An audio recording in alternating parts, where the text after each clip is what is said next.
It seems quiet. Too quiet. I've got you this time. Flute ball. Uh-oh.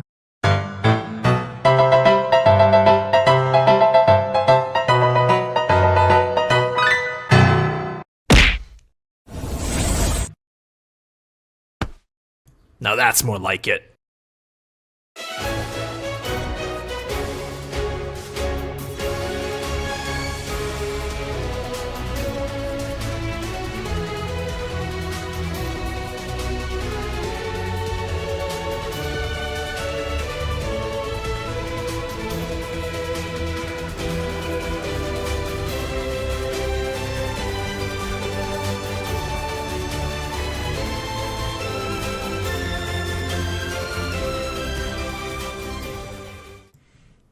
Oops, I did it again. I fucked up the opening, got nothing to say. Saturation was crap. But yeah, if you're unsure about the situation, check the last episode, and on with the opening, I suppose. Does this look familiar? It should, but we're about to find out. Here comes the most important cards of today, the promo pack. Neo Kaiser Glider. Exodia, the Legendary Defender. Yes! Yes! Vandred Anima, Rainbow Refraction, Revendred Evolution, Prompt Thorn, Legacy Corruption. Oh, well, Leonis is kind of cool. A rare is Staring Contest, Revendred Executor. Oh, hold on. Isn't this the zombie card, Vampire Sucker? I think this is actually worth some stuff. I'll put that aside. And then Thunder Dragonhawk. I know that people who play the zombie structure deck actually go looking for Vampire Sucker, so it might be worth something. I will, actually, you know what? I'm gonna go check that. I'm curious. I have been immeasurably disappointed. It's like $3. I'm moving it to the pile of crap. Archeutis. Second Nightmare Phoenix, kinda good. Cyber Angel Ben 10. Book of the Law. Drytron Asterism. Nightmare Griffin. Another secret password. That is just unfortunate. Let's skip through these. Bouquet, Gokey Giant Ogre, Vendredieu, Clarence, Boycotton, Veer. Here we go. Cyber's Clock Dragon. Trickstar Bella Madonna. Really? Really? Okay, sure. Heritage of the Chalice, and Commons. Let's skip through these two. Star Drawing, Magistus, the Herald, Invocation, and Endymion, actually. It's kind of cool. Drytron Gamma Eltalon. Incantation Chalice Slime. I'm not too mad about that. Chalice Slime's kind of cool. It wasn't Centerfrog short printed. That's kind of cool. Afterburners. Frick. Danger Bigfoot. Oh! A Seeger! That's really cool. Again, I don't think it's worth much nowadays, but Seeger... You know what? I'll, Oh, sorry for punching the camera. I'm a bit of a drip there. I'll take a Seeger. Seeger's actually really cool. We can put that in the binder, if anything else. There we go. Sign of Regression. We're gonna skip through all of these again. Unicorn. Varum, the Magistus Divinity Dragon. Juggler. Eltalon. Gadget. Concutus. Sign of Regression. Unicorn. Life Twin Kisakill. Interesting. I think that's the first Life Twin we've actually opened. Cool card, though not useful for us. So unfortunately with this opening, we are simply going ahead with our second Nibiru, now finishing the Nibiru package. But yeah, on with our scheduled dueling, I suppose. So before we head over to the merchant today, we have a few new patrons to thank for their immeasurable support. Jack Hawkins, Snowman51, Rune Manatike, and Suikaku. Jack has decided to join the support squad, Snowman has decided to become a Starship sponsor, and both Rune Mantyke and Suikaku has decided to become King of Games. Your support is what keeps this series alive and going, so from the bottom of my heart, thank you. If you too would like to support the show, there is a link to the Patreon in the description. Now, on to visit the merchant. Hello, merchant! Why hello there. Here's today's stock, but I'm guessing there isn't much of interest to you today. Well, in all fairness, both Safety Net and Phantom Creation would be fun to toy with, but I do think we need to save our starships for the big things. I guess I'll head over to Blackbeard for the day, considering we don't need to visit Tour Guide today, so you have a good one, Murchie. Another successful victory. Congratulations. At this rate, the viewers will need to step up their game to stop your streak. On that note, today's viewer might just be the one to accomplish that. Oh, we're playing Mothman this week. That's interesting. I've seen what his 60-card pile of Lich can do, so most likely he'll be playing that against me, I assume. Turns out it's 46 cards now. Even so, you shouldn't underestimate IT. It packs one hell of a punch. So what's it gonna be, tough guy? Risk or reward? You know me, Blackbeard. Come on, we have to take the risk. There is no way in hell I'm letting Mothman beat me. So be it. Best of luck. So for the first duel of today, we're going up against Froglich, which is a variant of Eldritch that you don't see that often anymore, but it's still terrifying because it's Eldritch. Our opponent is going to start off by activating Cursed Eldland, which we hit with the fattest Ash Blossom of all time to prevent an Eldritch from coming out, proceeding to set 3 and passing turn. And our starting hand is about as terrible as you can guess. Like, take a look at it, it's horrible. We're forced to use Invocation to go into Athkalon, hoping to shut down Golden Endland permanently. We managed to set a Dragon off of the effect of Winda that we drew for turn, and off of Beast, we do manage to draw into an Infinite Impermanence, which is now main decked, which is kind of okay. We attack it to his face down to reveal that it's a dupe frog. Fuck, he's playing frogs. At this point, we just have to pass turn and hope that he can't retaliate by drawing into anything useful. However, we know that he has a swap frog in hand, which he's immediately going to use to do the frog combo, and we have literally nothing in the world to stop him. He goes into Totally Awesome, setting another card, and then passing the turn back to us. This isn't looking great. As we draw into Alistair, he activates the effect of Froggy Boy to summon a dupe frog from his hand, so now he's also protected. We flip Dragon, hoping to hit the Dragon here, and he does negate it in order to set Dragon for himself. I don't know why I didn't choose to Impermanence this, but I guess I saved it for something stronger. I do decide to go into Alistair, hoping to go into anything off of that, but then I remember that our Invocation's already in the graveyard. I decide to link them off into Phoenix, hitting a back row, which turns out to be Paleozoic Oilinoides, which is going to hit our Impermanence, which is going to force us to use it, which is not what I wanted to happen. We do manage to banish his entire graveyard as he flips open Ice Dragon's Prison in response to our Monster Reborn, but remember, that's the Imperm column, so he can't use it. But regardless of that, he has a Dynamiscus set.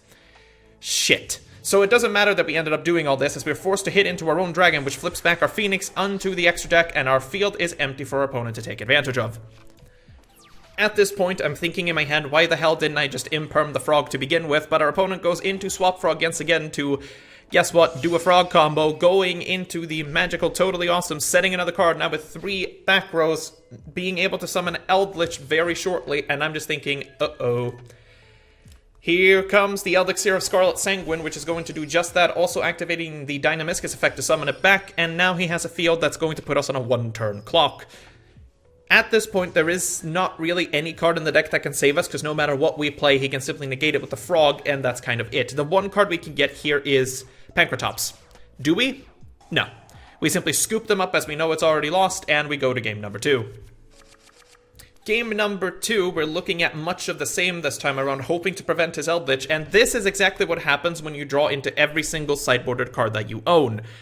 It's not a perfect start, all things considered, but we should be able to hit a lot. Our opponent sets 3 for their turn, and for our turn we simply set a massive amount, which is strange for us because we're not playing the trap variant, but quite literally every card in our hand is a set at this point, and we pass to our opponent. As he activates Elixir of Scarlet Sanguine, we decide to hit it with a Ghost Bell, not letting him get an Eldritch on the field. Our opponent then sets another card, activating the effect of Elixir in Graveyard to get himself the Conquistador, which we decide to hit immediately with a Twin Twister, destroying both a Conquistador and a Elixir of White Destiny, which kind of backfires because this means he can just set them again, and yeah, you know, it's Eldritch. It's really hard to get rid of their back row. At this point, we draw into a Wendy, so we decide to flip open Dragon, returning the back row that we don't know what it is, in order to normal summon Wendy, go into our famous combo, quote, combo, of Predaplant into Dragoon.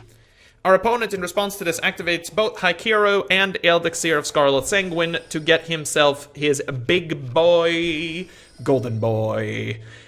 He also banishes Invocation off of this, which doesn't really matter to us because we are unable to use it at this point as we go into Dragoon. Dragoon decides to pop both the Eldritch, which we chain a Called by the Grave from to remove it from play permanently, popping his back row, which turns out to be a Dupe Frog, which is probably the incorrect choice as he now gets to draw a Swap Frog to his hand. We attack into his Haikyro, we attack into his face with our Predaplant, and we have no card for a negate, so no matter what happens here, we're kind of boned. Unsurprisingly, he deals with Dragoon very swiftly by the use of Kaiju, summoning his Swap Frog, which we decide to hit with an impermanence because it's the only time we can actively use this, but it doesn't really matter because it can just be returned to the hand, and our opponent plays Mystic Mine. Oh, it's back to this again, is it? Luckily for us, we have actually cited in every single piece of Vacro hate that we have, so dealing with Mystic Mine should not be that much of an issue. But we are up against Eldritch, so they can capitalize on the fact they have Mystic Mine quite well. We draw an infinite impermanence for turn that we just decide to set as we're forced to pass the turn, and what do you know, here comes Golden Boy number 2. Our opponent draws for turn and plays their Swap Frog again, and there is not much I can do here other than flip impermanence once more to prevent him from getting a Toad on the field, but he links them both off into IP Masquerena, activating the effect of Eldritch to destroy his own Mystic Mine, and yeah, Mystic Mine and Eldritch is kinda good. I'm not gonna lie, since Eldritch can just get rid of it as long as you have less monsters than your opponent, which is really, really cool. I didn't think about that in the slightest, but hey. Now I get to taste the defeat of it, so to speak. Our opponent then sets a Hikaru off for turn, and we have one turn to live, and it's an Alistair. Not good enough. A swift loss against Froglich. For game number 2, we're playing up against one of the coolest decks I have seen in a very long time. We're playing up against Kaiju OTK. We draw for turn, and it's absolutely horrible, so we simply have to set a Hedgehog and pass, to which we are immediately faced with Numeron Gate. Frick. Our opponent then decides to Kaiju Slumber us, which I'm like, okay, that's fine, I'll get a punch here, I don't know why he does this. He goes into battle phase, hits over our Kaiju, limiter removal, honest. We took 19,800 damage in one attack. Holy fuck, I was not ready for that. I even had the Clown in hand to negate it, but I did not expect that to happen. Game number 2, we force our opponent to go first now that we know what his gist is, but he summons Thunder King Ryo. So we're kinda boned again. We simply decide to set a card and forcefully use our Super Poly at this time to go into Construct to try and build a board that the single Kaiju can't get over even when it's boosted. But in my head, that's not what I'm thinking. I'm thinking, can I combo here? Turns out our opponent had set Summon Limit the turn before, and that ruins literally everything we'd like to do. We do go in for 2,800 using Construct, and that's about the best that we can accomplish at this point. We decide to set, and we're yet again face to face with freaking Mystic Mine. This card is going to be the absolute end of my existence, because for this game specifically, I didn't cite in any back row hate, because I assumed that it was going to be, you know, punchy, big boys go boom. Our opponent then goes in and activates another Kaiju Slumber, which destroys both of my monsters, forcing his Kaiju onto the board as he prepares to do another OTK, but this time I'm smart enough to use the Cons effect to take no damage. Our opponent then actually has the forbidden droplet to sacrifice his own dude to make Mystic Mine not fall off. Oh my god, this guy is prepared for everything. I want to run this deck at some point. It seems really fun. Regardless, we're simply forced to set one pass as our opponent special summons Pancratops, activating Pancratops' effect to ruin our back row, which turns out to be Shaddoll Incarnations. We use it to bring back Construct, not that it's great under Mystic Mine. He then passes his turn, and we draw an Amphib for turn. We set it and pass, I guess. We flip open our Hedgehog. Haha, I lied, we're not passing. I have a plan. At this point, my idea here is to try and go into Crusadia Avermax, because if he decides to Kaiju it off the board, we'll both have one monster left, and Avermax's effect should be able to spin a card back to the deck, which I'm hoping to be his Kaiju. At this point, though, our opponent, after us passing turn, of course, summons an Inspector Border, which literally ruins my entire plan, and it's stronger than almost every monster I have. At this point, I'm forced to simply link off and try to combo as good as I can as I decide to go into Nightmare Phoenix in order to pop his Mystic Mine, but after that I'm unfortunately forced to pass thanks to Summon Limit, so I'm hoping to live one more turn. Our opponent then summons another Thunder King Ryo and decides to beat over our Phoenix, which is to be expected, but it turns out he has the OTK. With Honest and Limiter removal, that is enough to take the game. Holy shit, that was the coolest match I've played in a long time, and I salute that guy for playing something that isn't meta. Game number 3, we're playing up against a slightly more commonly seen deck. We're playing up against Tenjis. Tenjis are a super interesting archetype that deal with non-effect and effect monsters in a certain way that other decks simply don't. And it's also one of the decks that I like playing against because we have a very large advantage over the fact that most of our monsters can hit their monsters regardless of their effect protection. He does do the full Tenji combo here in game 1, going into Berserker of the Tenji, setting one card with his field spell live, going into a Vishuda thanks to the effect of his Heavenly Dragon Circle, and passing turn. We summon Alistair hoping to bait out a negate, which we do. Wonderful. We are then free to go into our Shaddoll fusion, and for the first time in an extremely long time, I think, we're able to do full combo. Construct gets summoned, Trick Clown hits the field, as well as Ariel getting special summoned to the furthest zone away from us, dropping Reshaddoll Incarnation, going into Cross Sheep, using Incarnation's effect in order to flip open Ariel, summoning back Construct, and you know where this is going. I feel like it's actually been a hot minute since we've been able to do this. Trickon gets special summon back, so we use a Dragon Drop in order to destroy his field spell, going into our Boral Sword Dragon, not because we have to, but because we can. Linking our 2 remaining monsters off into Anaconda, going into Dragoon. Dragoon popping his Berserker of the Tenji that doesn't have protection currently, which is enough to seal game number 1.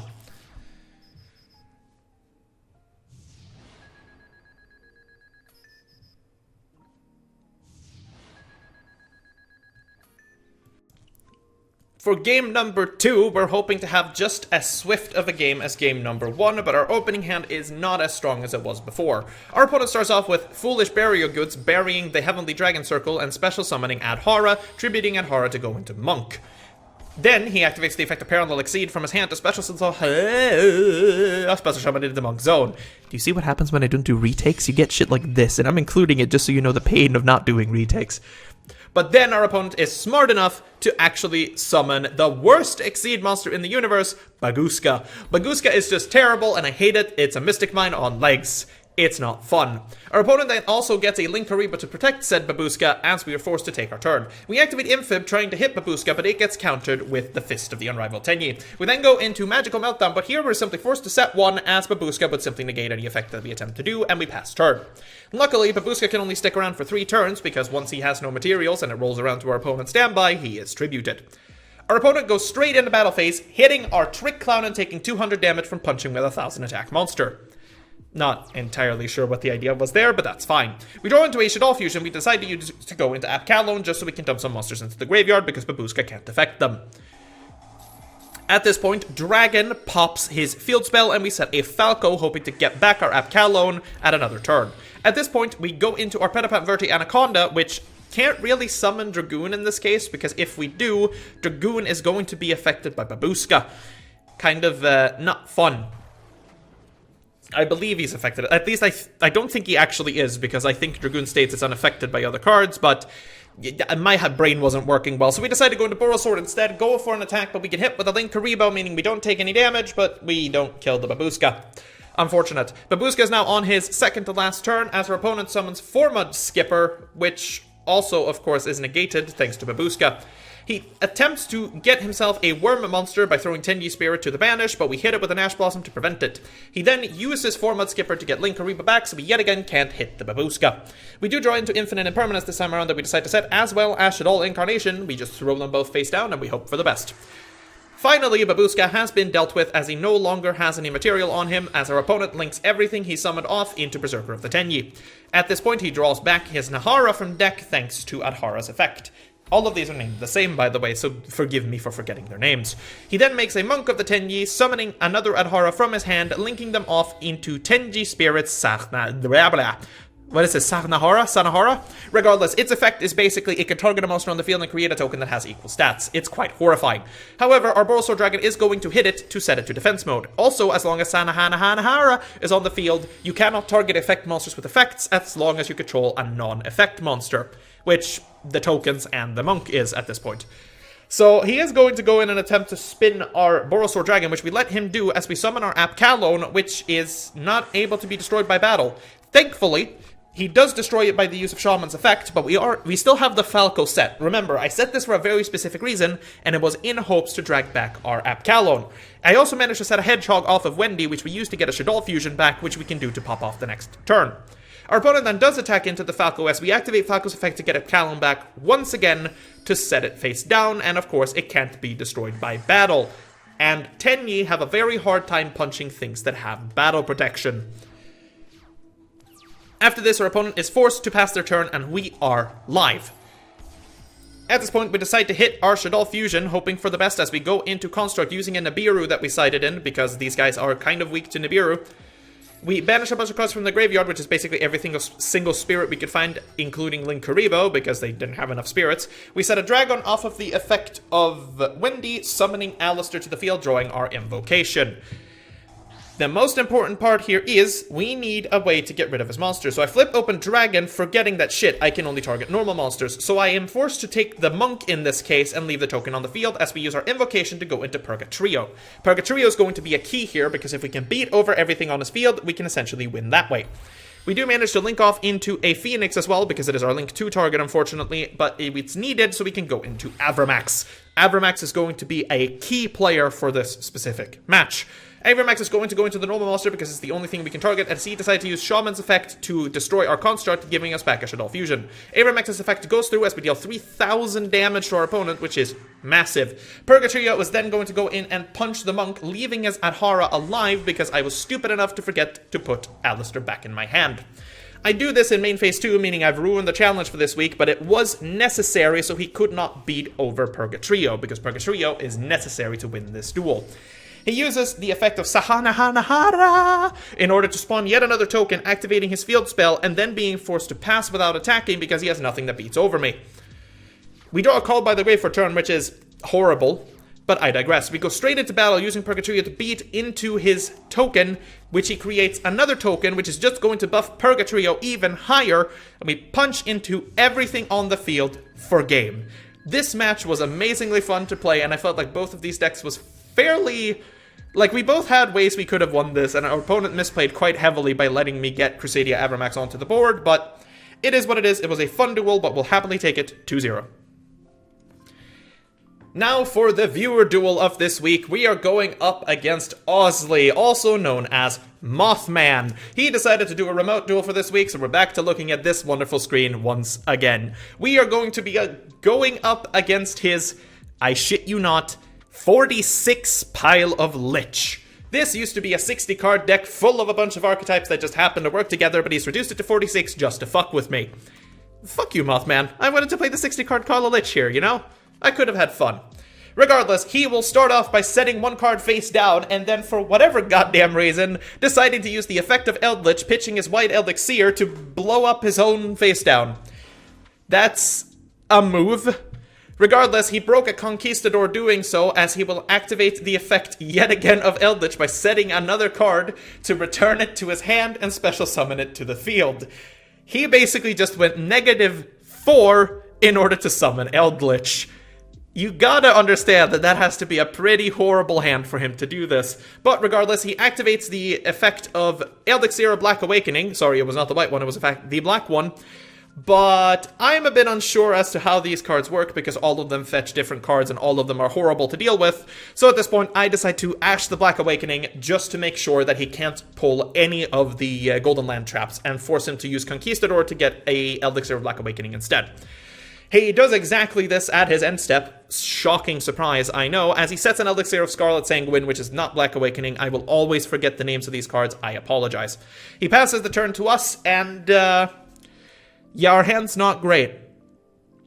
We are forced to simply set 2 and pass turn. During the end step, he activates Scarlet Sanguine, of course, to bring out a zombie-type monster, because I forgot he can do that because he controls Eldritch, so he goes into Uni-Zombie. And at this point, I'm realizing, shit. Yeah, I don't really have anything to stop Baladrock in case it hits the board, because it is one of the best ways to deal with the deck in its current iteration. Simply put, Baladrock can negate any effect that comes from a zombie monster, and remember, he's playing Zombie World, so everything is essentially a zombie. And if you destroy Baladrock, it special summons itself at the end of the turn. It's incredibly hard for us to deal with, especially if everything can be negated.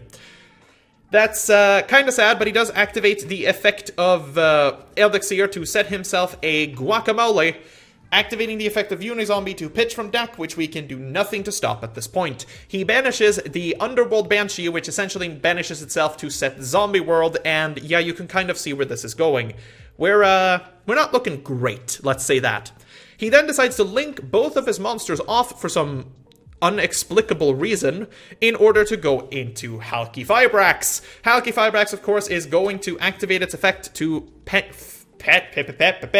fetch. Speaking is hard. Fetching a glow-up bloom from the deck, which is going to do one thing and one thing only.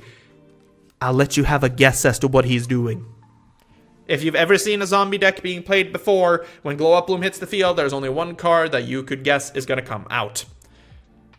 I'll give you a moment, don't worry.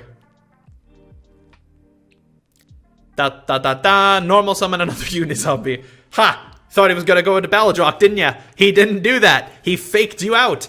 As he decides to link everything on the board off into Yuki Onna the Ice Mayakashi. And this card simply prevents anything in the graveyard or banish from being activated. It's not great. He then activates Bloom and Necrobolt Banshee in order to set a zombie world onto the field, and haha, he was gonna do it. I lied. There's Doom King Balladrock. Balladrock is the worst card we can deal with. So now he has a negate for anything that we play, as well as the Ice Mayakashi stopping any effect of our Shaddolls in the graveyard or banish.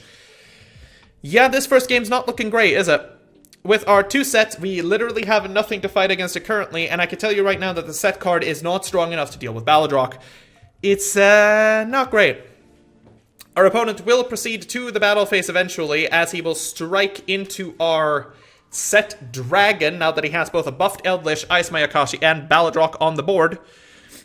And you could probably guess how this duel's going to end just from this. Our one out to this would have been a Super Poly. We could have Super Poly'd off anything, really, probably his Eldritch at this point, but unfortunately that's not what we have. I believe our set here is a Shaddoll Incarnation, if I'm remembering correctly, but it is what it is.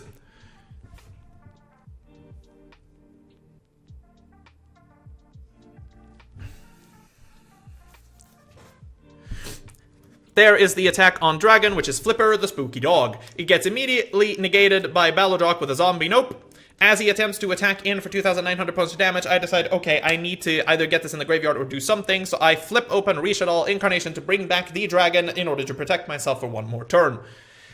It's not great at all, but it is the best that we can possibly do. He then, of course, smacks into the Dragon once again. It is going to, this time, be a double spooky dog because it's staying in the god-freaking graveyard. And then we take a hefty punch in the face from Eldritch. And at this point, we have one turn to draw into something that can save us, and we have to play through at least 2 different kinds of negates. Just for good measure, in the end step, he activates Guacamole to set an Elixir, and yeah, our draw is not that great. As we draw into an Alistair for turn, I believe, I simply decide to scoop and show my hand that there is not much I could have done in that situation, and we move on to game number 2. Game number 2, however, we are going in as possibly hard as we can, siding in everything that we have in our side deck to hate on Eldritch, and we are going to take this game. I swear to God, I am not letting Mothman end my 3-win streak. It's not happening. We decide to go second yet again as our opponent summons Unizombie, starting off his combo as quickly as he can, pitching a card from hand. Can you guess what card he's going to pitch off of Unizombie?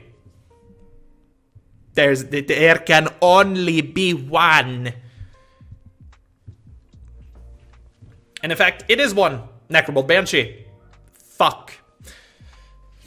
As he attempts to activate the second effect off of his Unizombie, however, we stop him from doing so by simply saying, nope, I have an Ash, no fun for you. This kind of ruins his turn somewhat, because yes, he can put Zombie World onto the field, but he can do nothing with it. And of course, we have to follow Konami official rulings. It is now level 5, so here it goes. It now has 2 dice on it. We had a good laugh at this when we kind of remember that, yeah, Konami is, they're out of their goddamn minds. Our opponent activates an Elixir of Black Awakening to summon Eldritch from hand, which is interesting.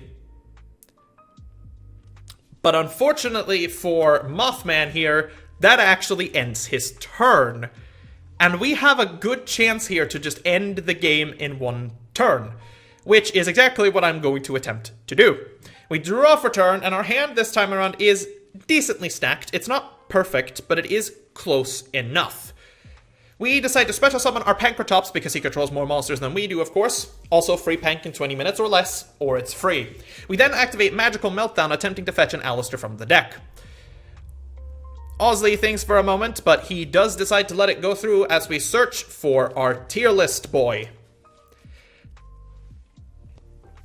tier lister hits the deck, as you can see me shuffle my cards in the worst way possible, because stretching my hands forward to do it on camera is very difficult. I pull it to my hand, and can you guess what happens next? I'll give you 5 seconds to guess. It's Alistair. If you chose anything else right here, I don't know if you've seen this deck in action at any point. We use Alistair's effect, of course, with the Meltdown Loop, as I call it, to fetch Invocation from our hand. At this point, however, we have to do something very weird in order to get actual advantage off of our Alistair. It's not perfect, but it is the only thing I'm able to do right here. With that, we are going to Gamma Seal off his Eldritch, just to make sure that we don't have to deal with it, because our invocation can very swiftly get rid of it. We decide to link off both Pancratops and Alistair at this point to go into Cross Sheep. Then, of course, we activate the effect of Invocation. This time we're using our Alistair and his newly gotten rid of Eldritch in order to go into Mechaba. Mechaba being one of the best ways to deal with his deck in particular, even though we don't have that many traps in the deck to toy with. Cross Shape's effect activates, of course, bringing us back our only target in the graveyard at the moment, which happens to be our Brain Fart. It's Ash Blossom.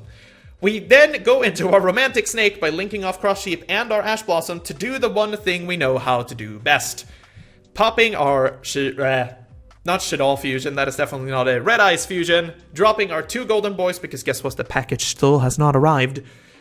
And then going into the daddy himself, Dragoon. As you can see, I did have to show him this, because I do in fact have the Golden Red Ice, which is not part of the sealed only, I don't know what you call it, sealed only pool, I suppose, but it is from my personal collection. We then use our daddy's shotgun in order to blow up half of his field, leaving him wide open to take game number 2. At the very least, we don't suffer a handful defeat here as we move on to game number 3.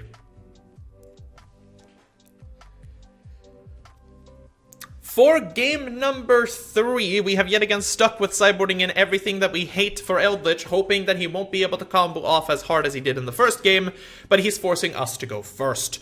We decide to activate Magical Meltdown immediately, trying to fetch an Alistair.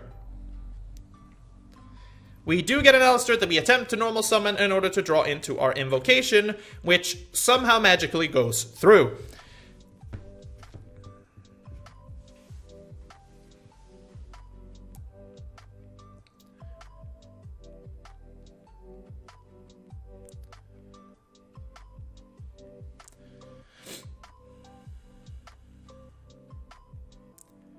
At this point, though, we don't really have that many ways of dealing with anything on the board, unfortunately, because we don't have that many targets. But we do fire off our invocation anyway, using the clown from our hand. Luckily, we pulled that to go into a Mechaba. This will, of course, activate Trick Clown's effect, attempting to special summon it in defense mode, taking 1,000 points of damage in doing so. We activate Invocation's effect to shuffle it back into the deck and add Alistair to our hand once again, because this is the only copy of Invocation we have, and if we have any chance of winning, we gotta shuffle that boy back in. Our hand at this point does have one major way of dealing with Owsley's hand, fortunately, which is a Called by the Grave. Called by the Grave here could hit his Eldritch if he uses it to pop a destruction effect, so instead of keeping it in our hand to negate a spell, we decide to set it and pass our turn to Mothman. Mothman draws for turn, and if you would expect anything less from Eldritch, you would know that he has the Eldritch in his hand already. Which, shocking surprise, he does. Our opponent activates Cursed Eldland in order to attempt to pay 8 to feel great, which we are unfortunately have to pull through as we don't have a spell to activate and no Ash in hand. He uses this time to pull the Eldritch into his hand, and I'm thinking, yeah, he's probably going to go for the activation of this here. The best part about this is chaining Call by the Grave also negates the effect of Eldritch. He does so by pitching a Super Poly, going for Golden Boy, which we immediately chain Call by the Grave for. Goodbye, Eldritch. None of that crap on my watch. Both of our monsters stay on the field, and he's not put in a very bad position here. He could still combo off and do something incredible because he is playing zombies, and Baladrock would still be a very annoying card to deal with and would force our Mechaba negate. He does normal summon Unizombie here, trying to do the hand discard effect, but I decide to activate our Mechanope. This basically puts an end to his turn as he's forced to banish Unizombie, and ooh boy, That's good. He sets one and passes it back to us as we draw a card. Oh, he actually sets two. I apologize. He sets two cards, which ends up being the biggest misplay he could ever do. We draw for turn. Of course, now that we have our Clown Boy on the field, we do have a way to go into something else. We do activate Invocation here in order to use the Clown Boy and what am I saying here? The Alistair, which turns out to be a massive misplay because that's not how this works. Oopsie daisies, we cheat yet again. So if any of you have actually played Invocation before, you know that monsters on the field are supposed to be banished. Yeah, I didn't banish my Trick Clown because I'm an absolute dum-dum, special summoning it back to the field, which is technically illegal, but again, neither of us caught this, and I guess I'm just stupid. In the end, I don't think it would have mattered much, because we still have a way to get game on the board, regardless of using Clown or not. We do normal summon Alistair for our turn here, which gets hit with a nope.mp4 as we're not allowed to do anything with it. Here, what I do decide to end up doing is linking both of the monsters off, which again would have been illegal, which, yeah, it's a thing. I fucked up. I apologize. You can berate me in the comments if you want to, but we're going into our Pedipant Verti Anaconda here to summon back our Dragoon. If we didn't cheat, and we still had Alistair, we would have had 6,000 damage on board regardless, with another Alistair in hand. Yeah, we could have ended the game with the other card that was in our hand at this point. So it doesn't necessarily matter, as we also could have still linked off into Dragoon, sacrificing one of our Mechabus to do so, because he didn't have any back row that could have dealt with it regardless. Yeah, it sucks that I missed an effect again, but it wouldn't have mattered in the end. We still could have taken game the same turn, and he wouldn't have had any Super Poly targets because he has no cards in hand, regardless. But that is what it is, as we take ourselves a 2-1 win against the 46 Pile of Lich, and I'm thankful for having done so. That deck is absolutely terrifying when it pops off, but thank you for coming on to the show, Yosley. Or Mothman, I'm not even going to try and pronounce your name correctly. Your name is Mothman, you know it on the Discord. I'm naming you Mothman forever. But that puts an end to this week's episode. Again, going 2-2, even in bronze rating, now that we've had to fight Eldritch twice and OTK Kaijus. It's not going as great as I'd like it to this late on in the series, I'll be honest. Excuse the dogs outside because they're still going apeshit every time I try to record. Oopsies. Regardless, if you enjoyed this episode despite the technical issues that I always seem to have these days, remember to click the subscribe button, leave a like because it helps the algorithm, and if you want to support me outside of anything else, the Discord or Patreon is your best way to do so. If you have any suggestions for the show outside of that, the Discord is still the best place to be. Join the Discord, people. It is the best place you can possibly be to follow up on my content. For now, though, I'd like to remind you to stay safe out there. It is dangerous times that I do not want to lose any of you. But with that, I'll see you in next week's episode. Take care, people.